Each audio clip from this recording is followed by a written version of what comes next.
ऐसे त दुख बड़ी बाटे जिंदगी में, पैसा के मोल बाकी यही जे बुझाता।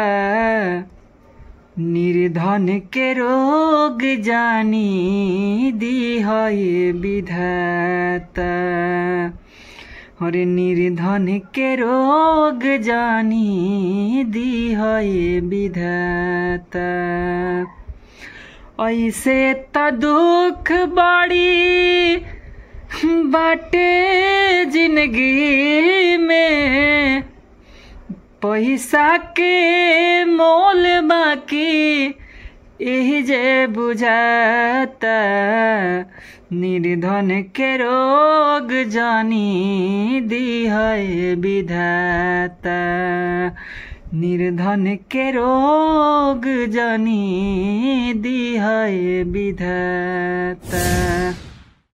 देहिया के तोपी कसहूं भूखिया मिटावे, खट के गरीब अपन इज्जत बचावे।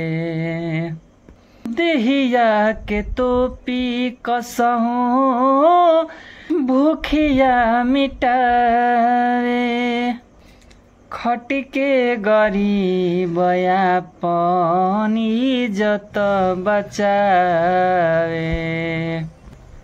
ओके जदी हो जाले कवनो बीमारी,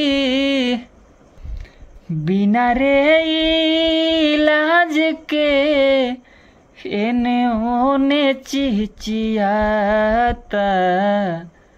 निर्धन के रोग जानी दी है विधाता।